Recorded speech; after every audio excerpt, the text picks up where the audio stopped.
If he gave you a guilt-free pass to sleep with anybody in the world, would you use it? Yeah. On who?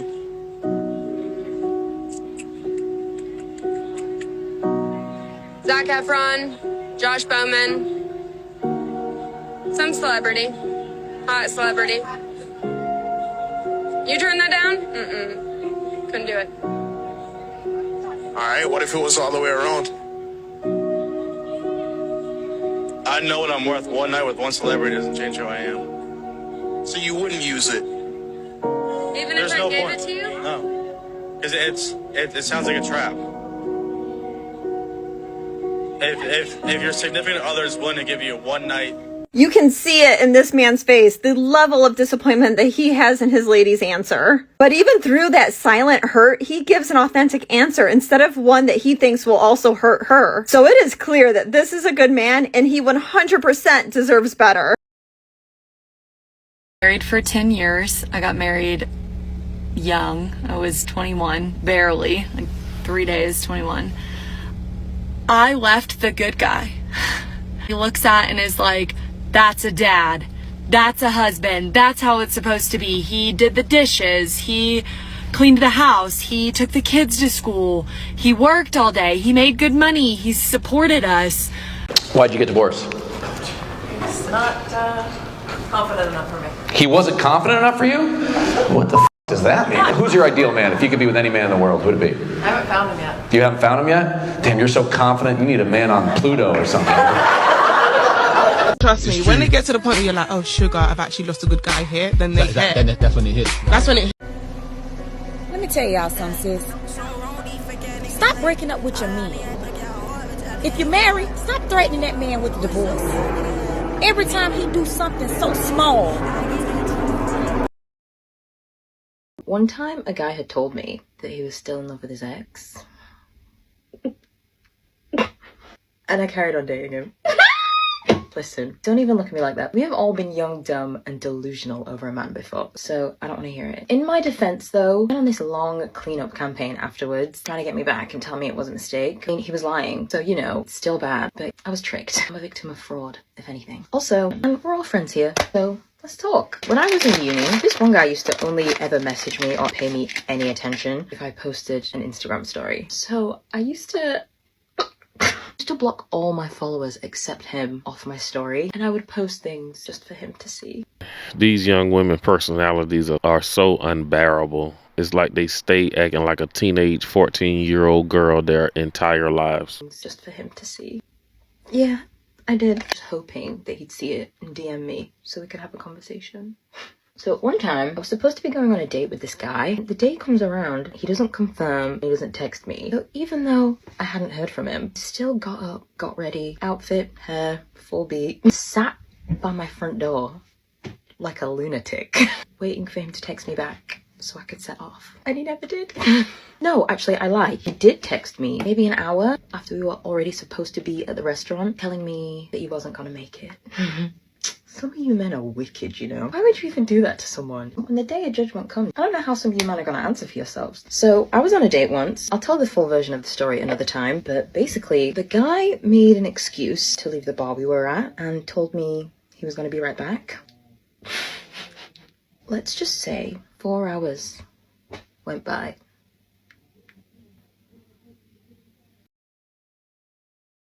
Like, how are you gonna love me if you don't have money? Because, guys, relationships require money, and whether you want to accept that or not. Yes, this kind of thinking is exactly why relationships just don't work out in 2023. And yes, I'm speaking for men. You know, shoot me, call me a pygmy. This kind of thinking. How are you going to love him without money? Because he's also human, Batung. He's also someone's child. Things happen. That man might be, you know, well off. He might have his business in order. Every now and then, I know for a fact men appreciate being appreciated financially as well. It's not up to the guy to make sure the relationship, you know, is stable and romantic. Hey, saying I'm an busy pick me. I don't care. I just wanted to jump on here and say that there is a male loneliness epidemic going on, and I am proud to be contributing to it. I make good money, I have amazing friends, my family's close by, I travel, I have a good life. Guys, it is truly interesting to see how women really feel when they know they have money. I make good money, I have amazing friends, my family's close by, I travel, I have a good life. And I refuse to bring a man into my space unless he can make my life even better. So I'm not going to date a man that wants to split the bill 50-50. I can go do that with my friends. Or if I go shopping and he wants me to carry my own bags, I already do that now. I want someone who's going to take care of me and to enrich my life. I want someone who wants to do those things for me. And it goes both ways. There are things that I would be willing to do for my man that I wouldn't normally do in a typical friendship. But until I meet someone where I'm like, my life is better with you in it, I'm going to remain the same. I am fine on my own. And if that means I'm just going to be the drunk single aunt that shows up for family functions just to give out presents because I'm wealthy, so be it. It doesn't sound that bad because I have friends that settle. They're living my worst nightmare. So until I find that person, I'll be simping over my fictional book boyfriends and my K-pop boyfriends. These two things actually enrich my life. Not a man that texts me at midnight saying, "What are you doing?" So I thought I'd talk for just a minute about this divorce that I'm going, because I'm sure just like I found some relatable advice here other people might relate to. So I was married for 10 years. I got married young. I was 21, barely 3 days 21. Already had a baby. He was 8 weeks old at our wedding, and I remember feeling like my marriage was temporary from the beginning, like that I wasn't gonna make it, and I didn't know what that feeling was. I just thought it was cold feet, but it kind of manifested itself for the next 10 years. And here we are 10 years later going through a divorce. So he didn't really start this process. I guess it was more so me, because I was always looking for someone else because I didn't know how to be loved or how to accept love from somebody. And so while he was fighting for me, I was pushing him away. But I never truly accepted happiness. I left the good guy.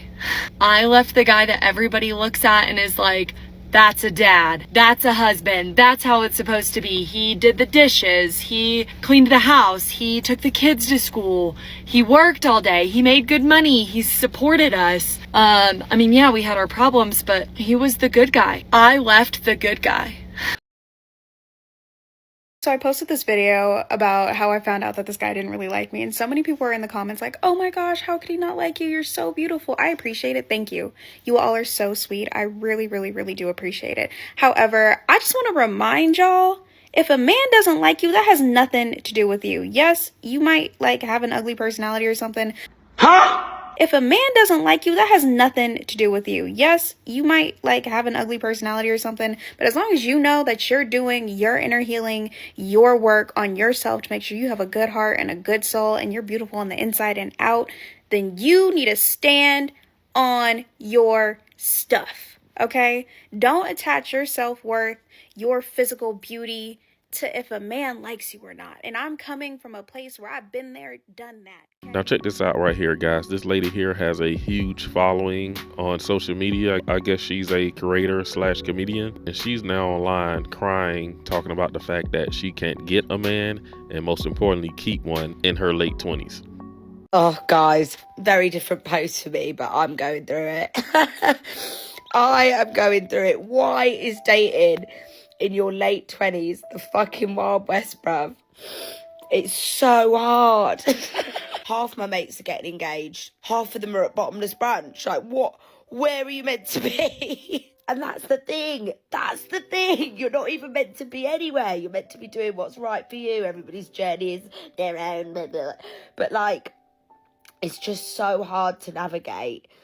Like, all this pressure comes on dating, because it's like, God, I'll be damned if I waste like a year or 2 years now with someone who's not it, you know? Like, I've got a biological clock here. It's that weird thing of like, nobody wants to waste anyone's time on either end, but at the same time, you don't want to feel like you're not exploring something and then you've missed out on a potential fucking wonderful thing, you know? Anyway, the reason why I'm talking about this is because it's not everyday fun and frolics. I'll be fun and frolics later, but like right now I'm just needing to go through it. And obviously I know that there'll be someone out there going through this as well. And ultimately your gut is always right, even if it feels shit and rubbish and bollocks and the pressure is getting worse than your gut. Whatever you feel really deep down that is right for you is the answer. That's what I'm saying. Oh, fucking hell, I need a cup of tea. Being alone isn't scary. It's not embarrassing. It's so crucial. But what a lot of these ladies don't recognize is their social media footprint would say a lot to any man that's looking to date her seriously. Most guys, if you're dating a woman, you're going to go check out her social media. But what a lot of these ladies don't realize is that their social media antics and just the buffoonery they be doing and the feminist talking points, it turns a lot of men off. And a lot of guys just stop looking at them as wifey material. They just start looking at them as, you know, someone they can put on the weekly rotation only. And that concludes today's discussion on MGTOW voice. Don't forget to like, subscribe, and hit that notification bell to stay updated on future videos. Share your thoughts in the comments below, and I'll see you all in the next video.